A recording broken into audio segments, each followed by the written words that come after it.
Que bom ver vocês aqui de novo, muito, muito bom nossos encontros, apesar da maratona, né? Já falei para vocês, segunda e quarta é uma verdadeira maratona para mim, mas está sendo muito bom, está sendo muito gostoso. Assim, espero que minimamente assim para vocês também esteja sendo bom, assim, agradável participar desses nossos encontros.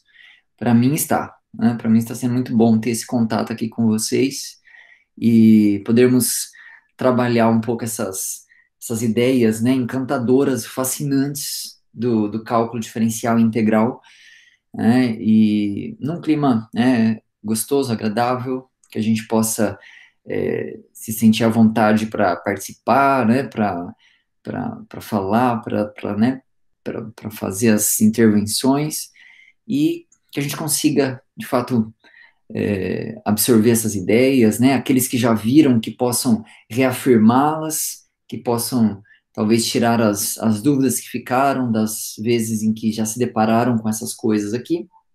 Mas espero que seja um encontro bacana, tá bom?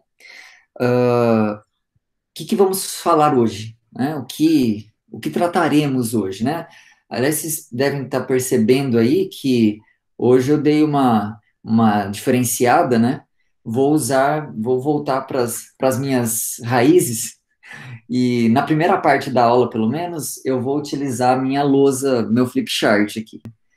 Bom, gente, então, o que a gente pretende tratar hoje, né? A gente pretende dar um enfoque hoje na, na segunda perspectiva pela qual nós olhamos para esse conceito que nós chamamos de integral, né? Nas nossas primeiras duas aulas aqui, né, nesse contexto, a gente tratou de uma perspectiva a respeito do conceito de integral, né? E que perspectiva era essa? Era a integral enquanto processo inverso do processo de derivação, né? O que é integrar nesse sentido? Integrar significa fazer, ou melhor, desfazer o que a derivada fez, né? Se a derivada pegou a função x quadrado e transformou na função 2x, a integral vai pegar a função 2x e vai levar no x quadrado. Mas não apenas no x quadrado, vai levar em todas as funções que, quando eu derivo, voltam no 2x, né? Que, conforme nós vimos, essa família de funções é dada por x ao quadrado mais constante, né? É isso que nós entendemos como integral. É o processo inverso da derivação. Integrar é desfazer o que a derivada fez. E aí construímos algumas, né, as nossas primeiras técnicas de integração, né? Falamos um pouco das primitivas imediatas, né? Aquela que eu olho para a tabela de derivadas, né? Olho para o lado direito da tabela de derivadas e pronto, obtenho uma tabela de integrais imediatas, né? E acrescentamos a essa primeira técnica de derivação outras duas, né? Mudança de variáveis e integração por partes. Ok, o que a gente vai fazer hoje, então, é olhar para essa segunda perspectiva pela qual nós podemos olhar para o conceito de integral, né? Num primeiro momento, pode parecer que a gente está falando de uma coisa completamente outra, completamente diferente do que a gente fez nas 2 semanas anteriores. Então, nessa primeira parte da aula, a, a ideia vai ser apresentar essa segunda perspectiva, né? Pode ser que, principalmente para quem está vendo pela primeira vez, pareça que eu encerrei aquele assunto e estou começando um novo, né? A única coisa em comum vai ser o nome, né? Então, aí na segunda parte da aula, a gente vai ver como é que essas ideias se conectam, tá bom? Esse vai ser o nosso processo aqui, o nosso caminhar aqui no nosso encontro aqui de hoje, beleza? Qualquer dúvida, pode interromper, pode perguntar no chat se preferir, se quiser abrir o áudio, abra o áudio, né? E vamos caminhar juntos aqui, tá bom? Tá. Assim, onde nasce, né, essa perspectiva aqui, essa segunda forma de olhar para as integrais? Ela nasce assim, muito tempo atrás, né? Assim, se a gente olhar para os primórdios dessas ideias, que a gente vai tratar aqui agora, a gente vai caminhar pelo menos aí uns 2.300, 2.400 anos para trás, né? A gente vai parar lá na Grécia Antiga, né, e vai se deparar com um período onde o que a gente vê acontecer é o nascimento da ciência como nós conhecemos, como nós entendemos, né? Nasce mais ou menos nesse período, por volta do século VI antes de Cristo, e num local específico, num tempo específico, com condições, né? As condições sociais específicas que levaram a esse processo, né? Foi todo um combinado de fatores que levou ao desenvolvimento do que nós chamamos, assim, colocamos nesse pacotão todo, e damos o nome a esse pacotão todo de filosofia. Então, dizemos, olha, é nesse momento da história que nasce a filosofia, né? Mas filosofia, nesse contexto, não é aquilo que a gente via lá no ensino médio, ou não apenas aquilo, né? A gente, lá no ensino médio, a gente tinha filosofia e era, o que que era filosofia, né? Ética, né? O que que é ética? O que que é moral? Né? Essas coisas assim, né? Filosofia, na verdade, era digamos que tudo aquilo que era objeto do pensamento humano. Isso era filosofia, né? Então, matemática é um braço da filosofia, né? A física é um braço da filosofia, assim como as ciências políticas, assim como a própria ética, assim como, né, a biologia, são todos braços, são facetas da filosofia. E isso floresce nesse período da história, né? E muitas ideias, né, principalmente, né, assim, particularmente dentro da matemática, se desenvolvem de maneira muito consistente nesse período. E eles tinham alguns problemas que eles gostavam de pensar e de resolver. E um dos principais problemas que eles gostavam de tratar era um problema do cálculo de áreas. Por uma série de razões, eles gostavam desse tipo de problema, né? Os gregos gostavam de resolver problemas relacionados a cálculo de área, porque são problemas que são, assim, altamente não triviais. Calcular uma área é altamente não trivial, né? Se a gente está falando, por exemplo, de um polígono, podemos dizer que calcular a área de um polígono até que não é tão difícil assim, né?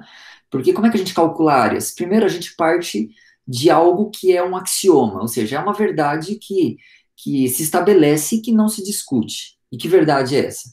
A verdade de que a área de um retângulo é calculada por base vezes altura, né? Isso é algo que a gente axiomatiza, ou seja, a área de retângulo não tem como ser calculada de outra forma que não seja base vezes altura, né?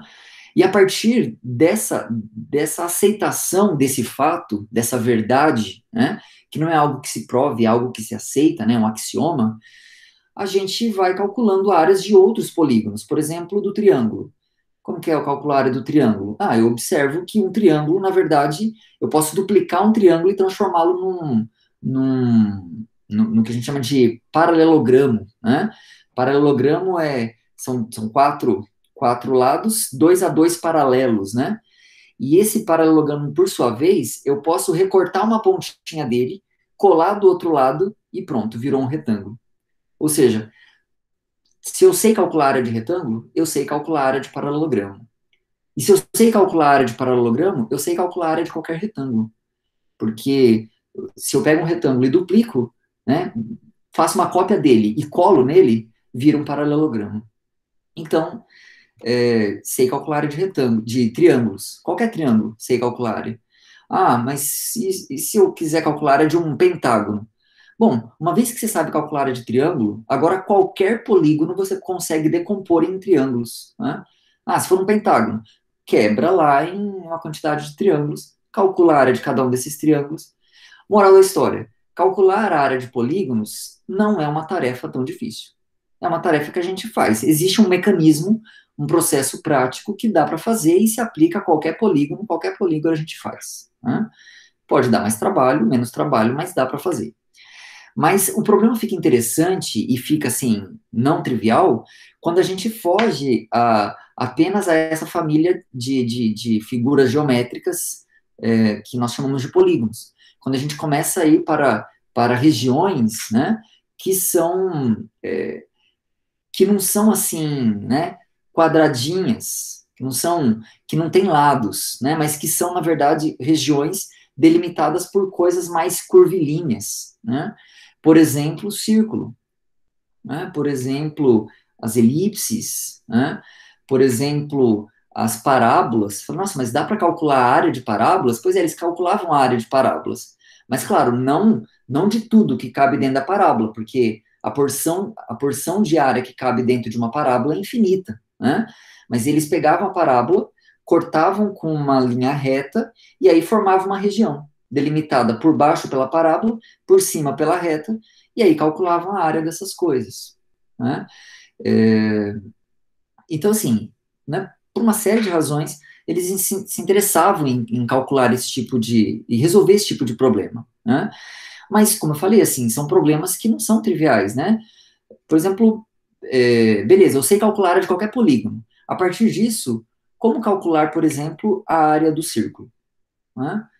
Não é uma coisa, assim, a princípio não é uma coisa imediata, né? Como fazer isso? E algumas propostas foram aparecendo, né? E dentre essas propostas, dentre essas ideias, surgiu uma ideia, né? Que foi, assim, mais, assim, fortemente popularizada e propagada por um matemático, filósofo, né? Grego chamado Eudoxo, né? Viveu no terceiro século antes de Cristo. E Eudoxo, ele teve uma sacada para fazer esse cálculo, né? Da área do círculo, que era algo mais ou menos assim. Olha, beleza, eu não consigo calcular a área do círculo, mas eu consigo, por exemplo, calcular a área do quadrado que eu insiro dentro do círculo. Então, imagina um círculo, imagina um quadrado inscrito lá dentro, né? Um quadrado de modo que os quatro vértices do quadrado estão tocando naquele círculo, na circunferência, né? Aí ele dizia, olha, eu posso calcular a área do quadrado e posso dizer que, olha, essa área do quadrado é uma aproximação da área do círculo. Claro que a área do quadrado é menor que a área do círculo, mas é uma primeira aproximação. Agora, eu posso, agora, ao invés de aproximar com esse quadrado, eu posso construir um octógono, né? Ou seja, um polígono de 8 lados. Como que eu faço isso? Duplico cada um dos lados do quadrado, né? Coloco um pontinho ali no meio, sobre a circunferência, entre aqueles vértices do quadrado, e aí eu duplico a quantidade de vértices. Uno agora esses vértices e obtenho um octógono, né? Obtenho um octógono inscrito no círculo. Calcula a área do octógono, porque afinal de contas é um polígono. Então, polígonos a gente faz, né? E aí ele dizia o seguinte, olha, a área desse octógono está mais próxima da área do círculo do que estava a área do quadrado. Vocês concordam com isso, com o argumento de Eudoxo? Ficou mais próximo agora. Mas, claro, essa área do octógono ainda não é igual à área do círculo, é apenas um valor que é aproximadamente o valor da área que a gente quer calcular. Mas não vamos parar por aqui. Dobre novamente, obtenha agora um hexadecágono, né? Um polígono de 16 lados, duplique novamente a quantidade de lados. Agora, a área do hexadecágono está ainda mais próxima da área do círculo do que estava a área do octógono, né? E você não precisa parar esse processo. Vai dobrando. Pega um de 32, pega um de 64, um de 128 e vai fazendo. Cada passo que você fizer, mais próximo da área do círculo você estará, né? E seguindo esse processo, no final desse processo, o que nós encontramos é o valor da área do círculo, né? Legal, boa ideia, não é? A ideia do Eudoxo é interessante, não é? É boa, é boa. Mas ela tem um problema. O problema da ideia dele é que, legal, Eudoxo, no final do seu processo, de fato o que nós encontraremos é a área do círculo. Mas quando o final do processo vai chegar? Nunca. Esse é que é o problema, né? Você pode dobrar quantas vezes você quiser, e calculando as áreas desses polígonos com uma quantidade cada vez maior de lados. O valor das áreas que você encontrar, por mais próximos que estejam da área do círculo, sempre serão aproximações. jamais, após uma quantidade finita de passos como esses que o Doxo está sugerindo, a gente vai encontrar exatamente o valor da área do círculo. Né? Então, essa é a dificuldade. É um processo que envolve uma quantidade infinita de passos. Né? E, e é justamente para superar essas dificuldades, foi na tentativa de superar essas dificuldades, né, os matemáticos gregos, eles decretaram a matemática como sendo finita, então eles abominavam processos infinitos. Os processos infinitos, os processos que lidavam com a noção do contínuo, levavam a paradoxos, né? Para quem não conhece, não ouviu falar desses paradoxos, dá uma googlada aí, pesquisa sobre os paradoxos de Zenão. Vocês vão encontrar alguns paradoxos que acontecem justamente quando a gente tenta analisar a questão do contínuo, do infinito, do infinitamente pequeno. Eles não gostavam dessas ideias. Né? Então, para eles, a matemática era finita. Então, se é algo que envolve infinitos passos, a gente tem que contornar isso de alguma forma. E eles deram um jeito de contornar esse processo de modo a conseguir calcular, de dizer, olha, a área do círculo é exatamente esse valor, né? Sem ter que passar por uma quantidade infinita de processos. E a esse método que eles estabeleceram, eles deram o nome de método da exaustão. Né? O que é o método da exaustão? Em suma, é esse processo que eu descrevi para vocês, mas agregado a um argumento para encurtar, digamos, não precisar fazer essa quantidade infinita de passos para chegar na conclusão do valor exato da área. Né? E é nessa história que a gente vê o cerne do conceito de integral aparecendo. Né? É aqui, digamos, que nasce a integral, né, nasce nesse momento na história. Né? Quando esse tipo de problema, na tentativa de resolver esse tipo de problema de cálculo de áreas, essa proposta, esse método da exaustão é apresentado como uma ideia, uma iniciativa para resolver problema de cálculo de áreas. Né? E é uma ideia que o princípio dela se aplica ao cálculo de áreas de qualquer região. Qualquer região você pode usar esse método para tentar calcular a área. Né? Por exemplo, a gente pode usar esse tipo de método para calcular áreas de regiões como essa aqui, do meu desenho. Né? Como que é essa região? Essa região, ela é limitada, né, por algumas coisas aqui. Então, por cima, essa região ela tá limitada ali por cima pelo gráfico de uma função contínua. Né? Essa função eu estou chamando de f. Tá? É uma função definida num intervalinho, começa em A, termina em B, certo? E o gráfico dela é dado por essa curvinha aí. O que eu peço dessa função é que ela seja contínua, tá? Poderia ter bico se ela quisesse, não teria problema, mas ela tem que ser contínua. Essa região também é delimitada por esses dois segmentos verticais. O segmento vertical passando pelo x igual a A, e o segmento vertical passando pelo x igual a B. Né? E também, finalmente, essa região é delimitada pelo eixo x. Então, a hora que eu fecho essas quatro curvas, né? O gráfico de f por cima, esses dois segmentos verticais e o eixo x por baixo, eu fecho aí um pacote, né? Fecho uma região. E eu posso me perguntar, né, assim como os gregos faziam com as regiões deles, como calcular a área dessa região? Como calcular a área de regiões desse tipo? Né? E aí a gente percebe que, olha, aquela ideia de Eudoxo, né, que foi depois explorada, né, de maneira muito eficiente por Arquimedes, né? Arquimedes, por exemplo, usou o método da exaustão do Eudoxo para calcular a área daquelas parábolas que eu falei para vocês. Corta a parábola com uma reta, né? Calcular a área daquela barriga que fica ali, né? Entre a parábola e a reta. Arquimedes usou o método da exaustão para calcular o valor dessa área, e não é assim, olha, é aproximadamente isso. Não, ele calculou assim, de maneira exata, né? De maneira exata, olha, a área vale tanto. Né? E ele apresentou um argumento muito interessante, usando, né, o método da exaustão para apresentar esse cálculo. Então, o princípio que a gente usa para tentar calcular a área de regiões desse tipo é exatamente o mesmo. Aquele mesmo princípio que Eudoxo utilizou.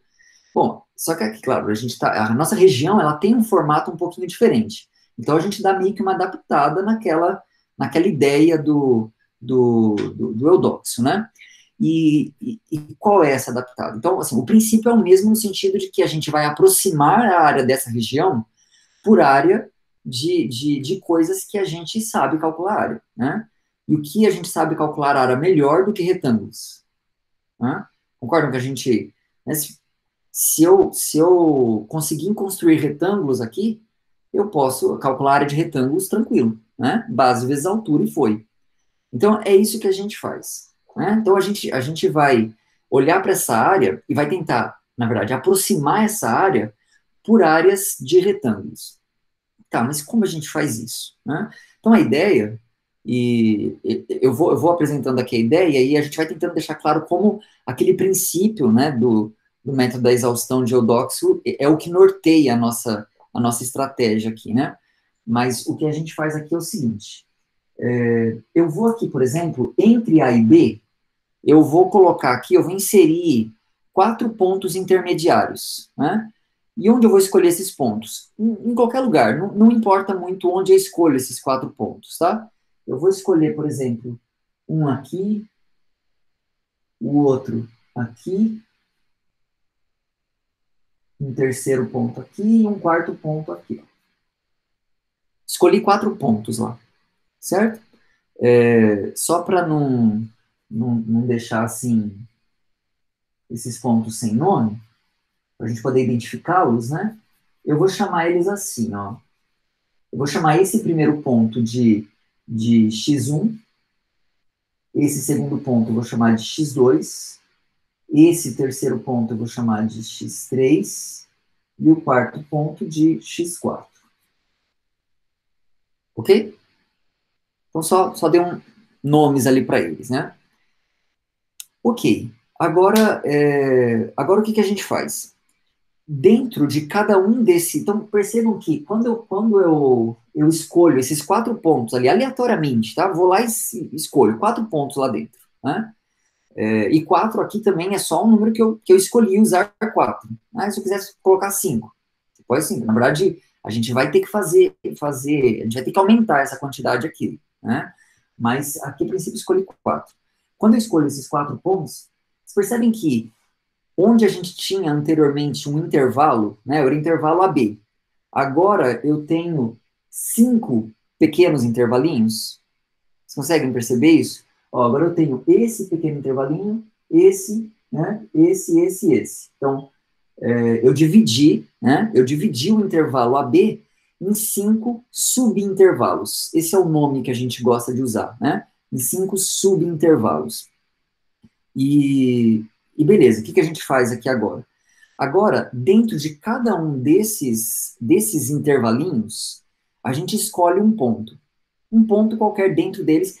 É, eu vou escolher aqui, excluindo os extremos, tá? Eu não vou escolher, então, por exemplo, dentro desse intervalo, eu vou escolher um ponto qualquer, pode ser qualquer um. Mas eu vou evitar, nesse momento, de escolher os extremos. Eu vou escolher um ponto lá dentro mesmo. Então, por exemplo, aqui, eu vou escolher um ponto, esse pontinho aqui, né? Que eu vou chamar de. Então, esse ponto aqui eu vou chamar de C1, tá? Vou colocar aqui embaixo, assim. C1. Então, esse aqui, vou puxar assim um pouco mais. Esse aqui eu vou chamar de C1. Vou escolher um outro ponto aqui também, que eu vou chamar de C2. Vou escolher um outro ponto aqui, que eu vou chamar de C3. Um outro aqui, vai ser meu C4. E, finalmente, um outro ponto no último intervalinho, que eu vou chamar de C5. Ah, mas eu posso escolher qualquer um mesmo. Qualquer um, tá bom? Qualquer um, qualquer ponto ali. Né? Escolhe qualquer um dentro desses intervalos. Agora, de cada um desses pontos, C1, C2, C3, C4 e C5 que a gente escolheu, encontra as imagens dele pela função f. Né? Lembra que a nossa função f está definida nesse intervalo. Então, todos esses pontos, C1 até C5, eles têm uma imagem. Calcule essa imagem. Né? Então, ó, o C1 tem uma imagem lá em cima.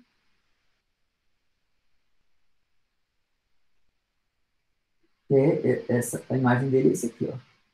Né? Essa aqui seria a imagem do C1. Então, determina esse ponto lá sobre o gráfico.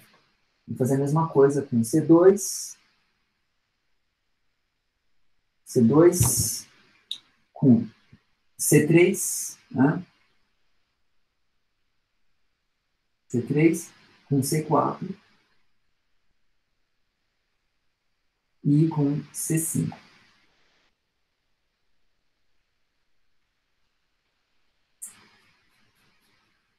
C5, né? E aí a gente encontrou agora 5 pontos sobre o gráfico da nossa função. Ok? Agora, próximo passo. Eu estou aqui descrevendo um método assim meio como receita de bolo mesmo, tá? Então, próximo passo aqui da receita, né? Em cada um desses intervalos, então aqui agora eu tenho um primeiro intervalo, né, o intervalo AX1. Nesse primeiro intervalo, eu vou construir um retângulo.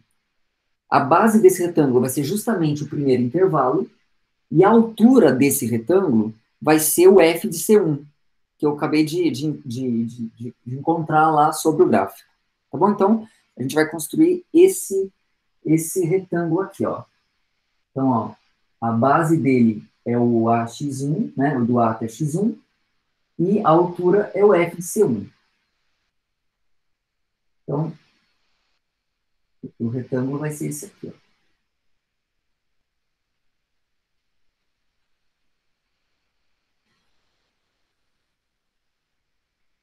Construiu o primeiro retângulo, certo?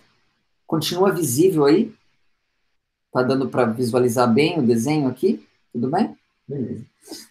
E agora vamos fazer a mesma coisa, né, nos outros casos aqui. Então agora x1, x2 é a base, a altura é f de C2. A altura é f de C2.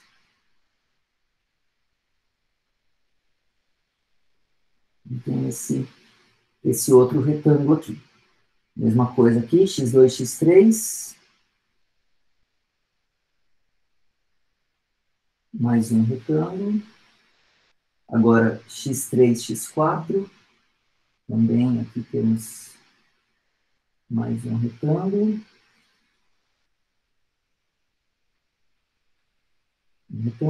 E o último, lá em cima. Né? Pronto. Construímos 5 retângulos. Né? Construímos 5 retângulos. Beleza. Nosso objetivo era calcular a área, essa área dessa região, né? Abaixo do gráfico da função f de x, né? Nesse intervalo AB. A gente não sabe, a gente não tem uma fórmula pronta para o cálculo de áreas desse tipo. Então, a gente está tentando usar um processo de aproximação, né? E a gente vai tentar aproximar por figuras geométricas que a gente sabe calcular a área bem, no caso, retângulos. Então, aqui agora, a gente olha para esses 5 retângulos, né? Dos quais a gente consegue calcular a área, né? Conseguimos calcular a área desses 5 retângulos, e a gente, né, vai lá e calcula a área deles, né? Então, calculo essa área aqui, ó, desse primeiro retângulo, que é calculado de que jeito? Base vezes altura, né? Base vezes altura. Calcula a área do segundo retângulo. Calcula a área do segundo retângulo. Calcula a área do terceiro. Calcula a área do terceiro retângulo. Calcula a área do quarto. E, finalmente, calcula a área do último. Né? Do último retângulo. Calculei a área de cada um deles, somo as áreas de todos esses 5 retângulos. Né? Soma as áreas de todos eles. Agora eu pergunto a vocês, chegamos num número, né? Chegamos num número. Um número positivo, inclusive, que é a soma de áreas, né? Soma das áreas desses 5 retângulos.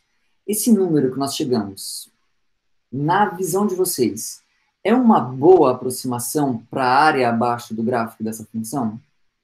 Sim ou não? É uma aproximação, assim, razoável? É razoável, né? Daria para ser melhor? Óbvio que daria para ser melhor, né? Mas é uma primeira aproximação. Tudo bem? Se eu chamar essa área, a área abaixo do gráfico de A, né? Então, suponha que a área abaixo do gráfico seja A, tá bom? E aí, concordam comigo que eu posso escrever o seguinte, ó, posso dizer que a área A, né, a área abaixo do gráfico, ela é aproximadamente, né, ela é aproximadamente, então, a soma das áreas desses retângulos, né.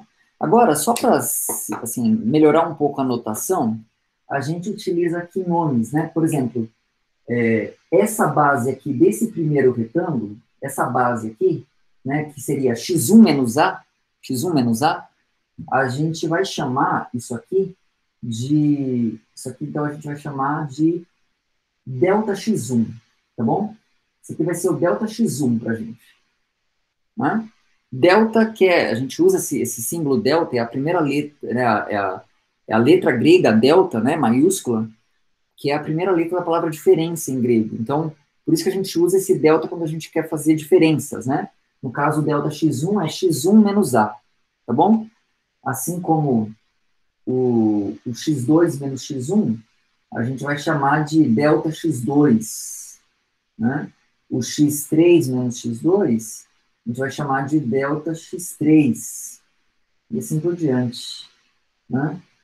O outro vai ser delta x4, né?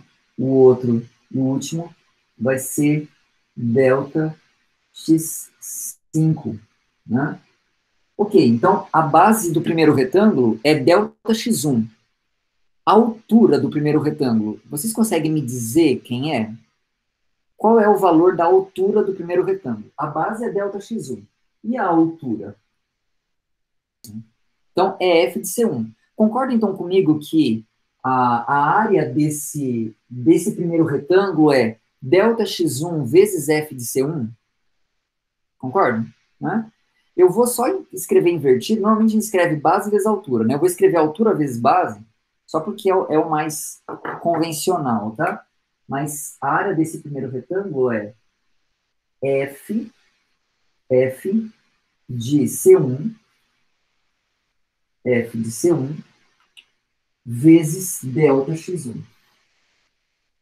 Delta x1. Né? Mais, né? Agora a área do segundo retângulo. Base, delta x2, altura, f de C2. Né? Então, isso vai ser f de C2, né? F de C2, delta x2. Né? Delta x2. Vou escrever aqui embaixo agora. Mais. E agora os outros, né? O padrão é o mesmo, né? O próximo vai ser f de C3 vezes delta x3, né?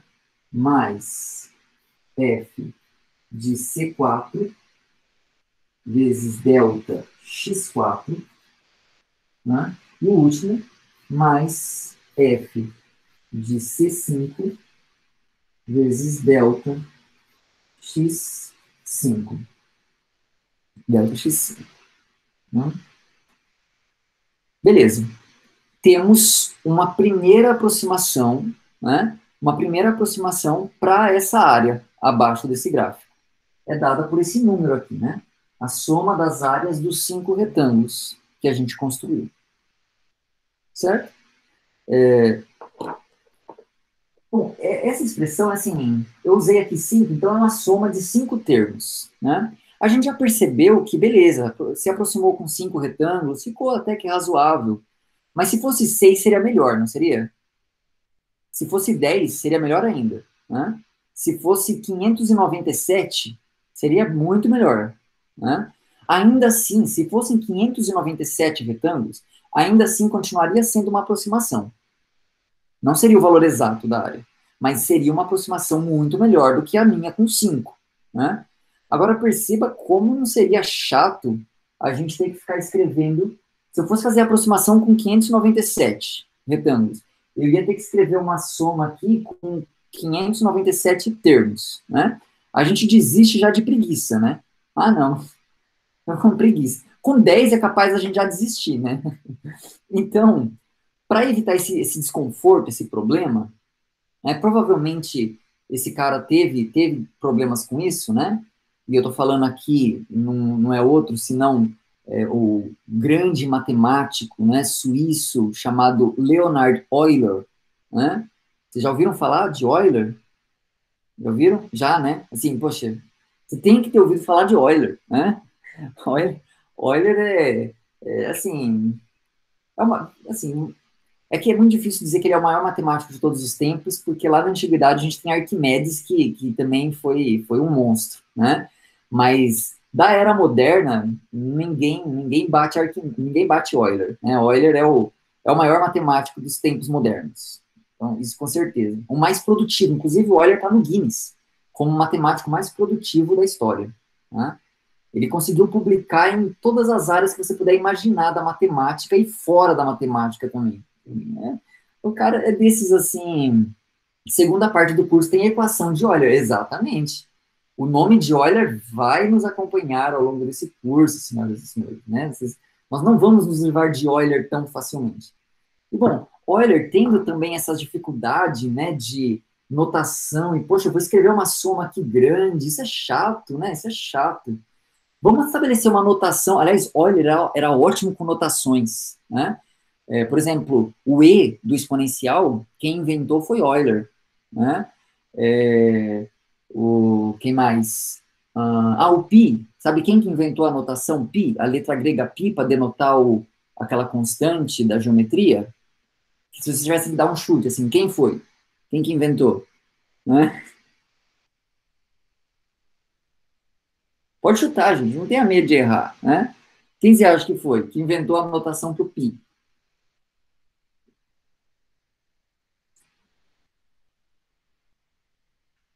Não? Ninguém se arrisca? Mas eu sei que vocês estão pensando em Euler, não estão? Pois é, não foi Euler, né? Na verdade, quem inventou a notação do pi foi um cara chamado... Não, não foi o Pitágoras. Essa notação ela é bem mais recente, né? Quem inventou foi um camarada chamado William Jones. William Jones usou essa notação no trabalho dele, ninguém deu nem bola, né?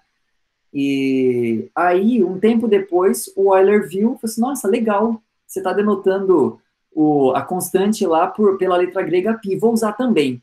E aí, quando o Euler passou a usar, aí todo mundo usou. Então, assim, não foi o Euler que inventou o π, a notação π, né? Mas foi ele quem a consagrou, né? E entre as notações que ele estabeleceu, ele teve uma ideia para denotar esse tipo de soma, assim, né? Principalmente esse tipo de soma que eu olho para os termos e eles têm um padrão. Vocês conseguem ver que tem um padrão aqui? Ó, o primeiro é f de C1 delta x1. O segundo é f de C2 delta x2. O terceiro é f de C3 delta x3, né? Se fossem 597 termos, eu sei que o termo, sei lá, o termo 300 seria f de C 300 delta x 300. Concorda? Eu estou vendo o padrão. Só que ainda assim eu vou ter que passar por essa tarefa chata de escrever todos os termos. Aí que entra a Euler para dizer, olha, não, se eu estabelecer uma notação esperta, a gente não precisa escrever tudo. Eu escrevo todos numa notação só. Usando, aliás, o mesmo princípio que um camarada que veio um pouco antes dele, né, que vocês já ouviram falar, um sujeito chamado Gottfried Leibniz, né, teve uma ideia para escrever somas do tipo infinitesimal.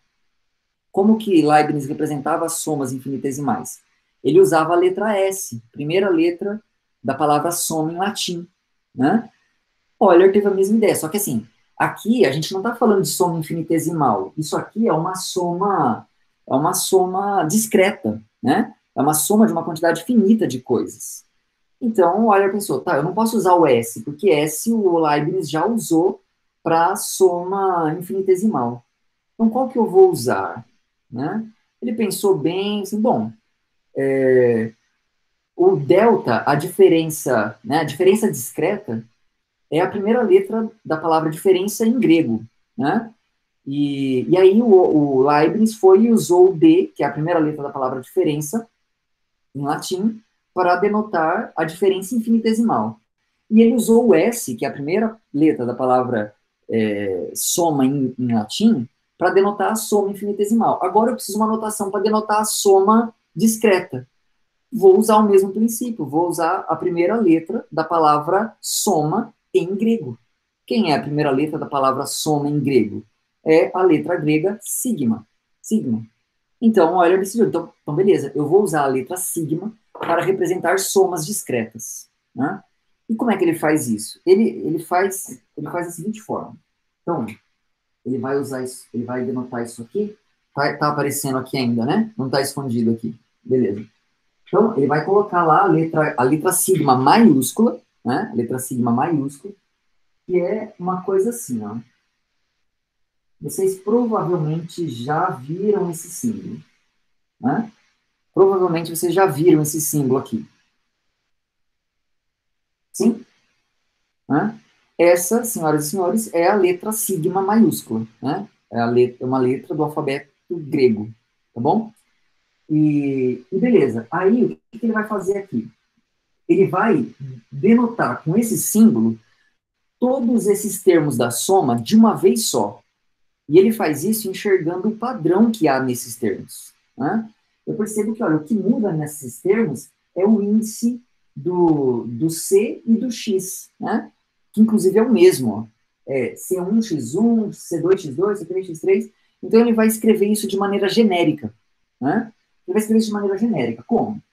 Ó, vou fazer assim. F de CI, CI, delta, XI. E o que esse I representa? Esse I representa de maneira genérica todos os índices dessa soma. Todos os índices dessa soma. Só que aí agora ele aproveita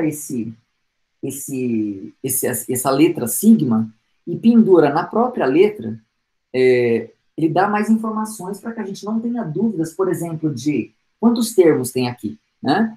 Do jeito que está aqui, eu não sei quantos termos tem aqui, mas ele diz o seguinte, não, vamos fazer assim, ó. Aqui embaixo eu vou escrever assim, I igual a 1, e aí lá em cima eu vou pôr onde termina essa soma. Nesse caso, essa soma termina lá no 5, né? Então, o que isso significa? O que esse símbolo, essa letra sigma, embaixo tem lá I igual a 1, em cima tem um 5, e na frente tem uma fórmula que vai depender desse índice I, dessa letrinha I, né? Como é que eu interpreto isso? Eu interpreto isso aqui como uma soma.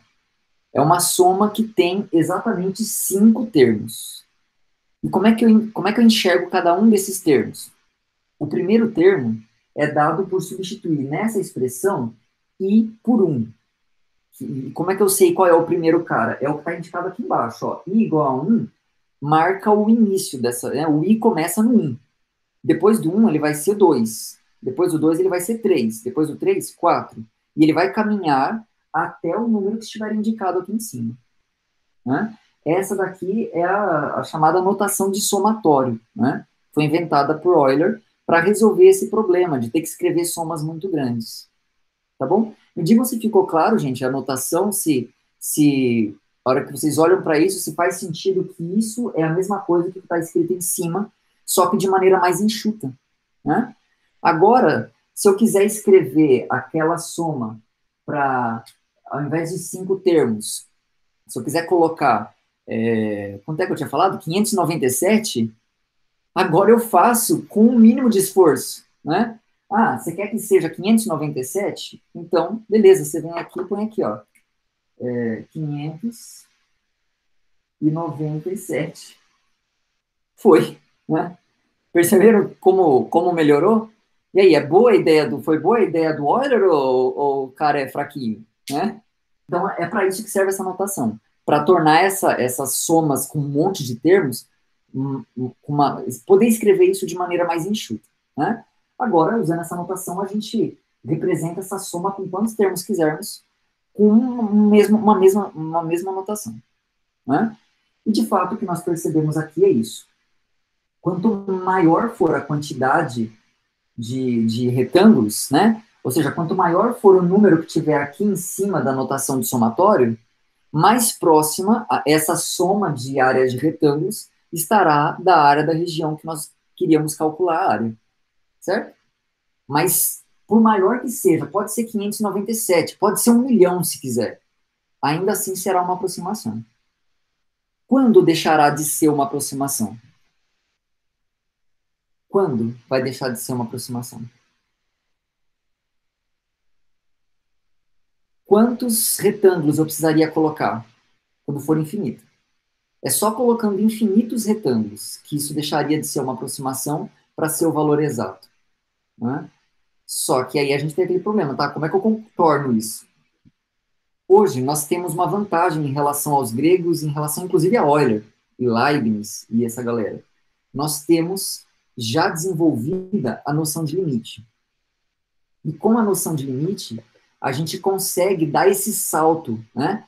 Cortar caminho por um processo finito para chegar nessa fase, nessa etapa final lá do valor exato da área, sem ter que passar por infinitas etapas, infinitos passos.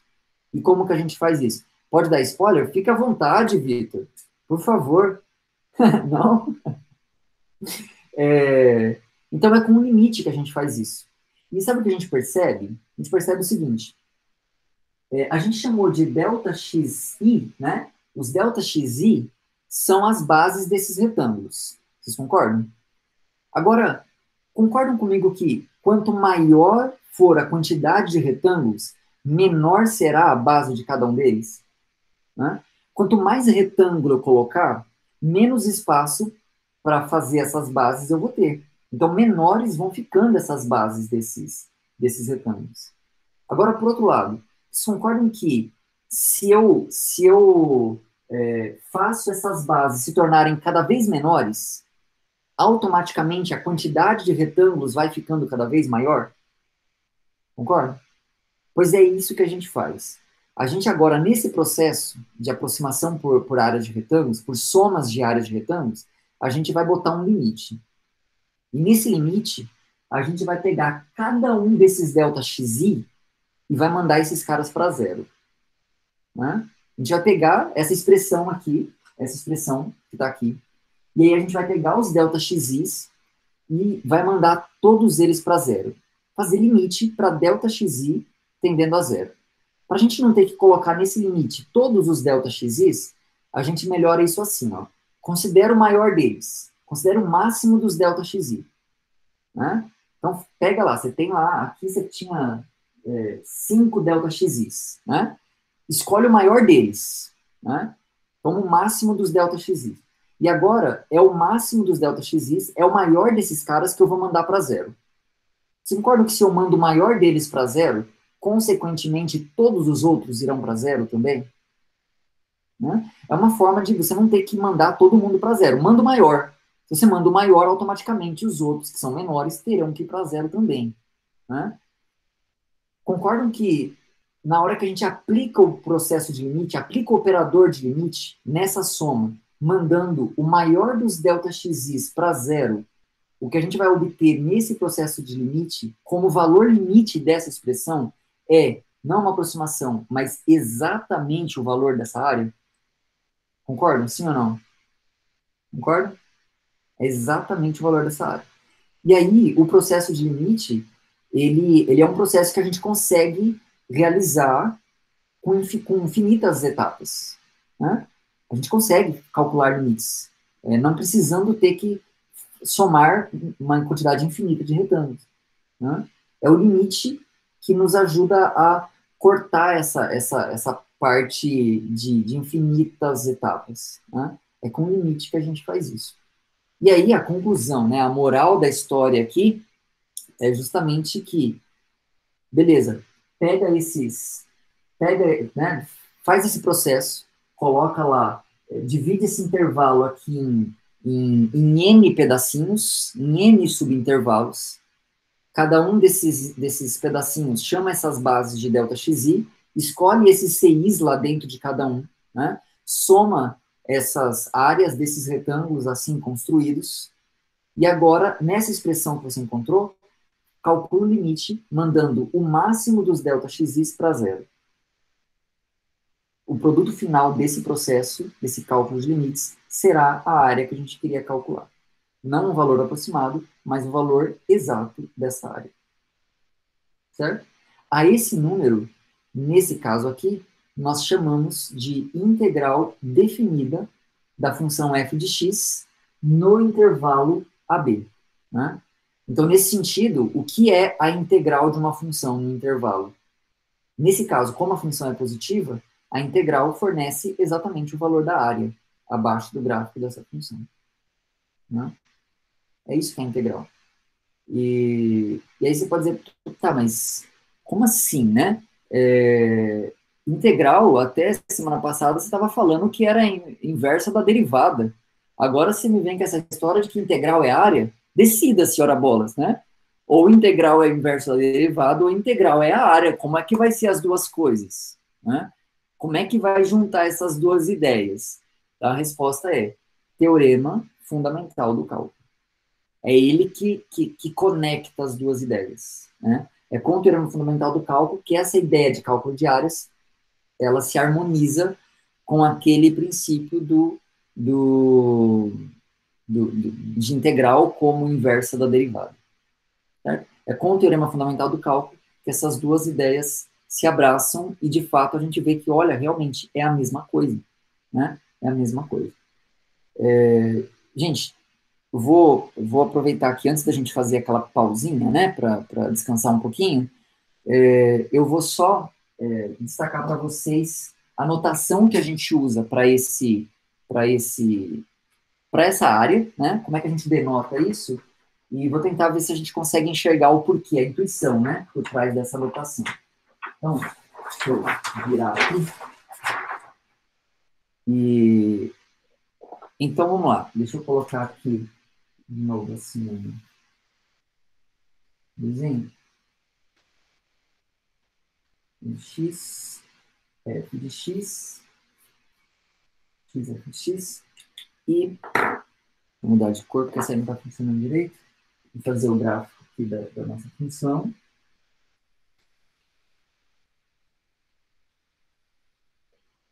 A, aqui, B, né? E a área é calculada, então, via aquele processo. Quando a gente manda aquele limite para zero, né? Então, agora, voltando um pouquinho no tempo, indo lá para a cabeça, para a mente de Leibniz, né? Lembra que Leibniz não conhece a ideia de limite. O processo de limite é algo que Leibniz, né, desconhece. Né? O conceito de limite aparece só depois, só mais tarde. Ele não conhece aquilo lá. Mas ele entende essa coisa de aproximar por áreas. Mas para ele, aquelas áreas dos retângulos só vão dar o valor exato dessa área quando eu somar não retângulos normais, mas retângulos infinitesimais. Então ele pensava assim ó, ele olhava para isso aqui, por exemplo, ó, vou desenhar aqui com outra cor, ele olhava para isso aqui, então ele tinha também o seu retângulo, só que o retângulo dele, ele é tão fininho, mas tão fininho, mas tão fininho, que quando a gente olha, parece um segmento. Mas é um retângulo, só que é um retângulo infinitesimal.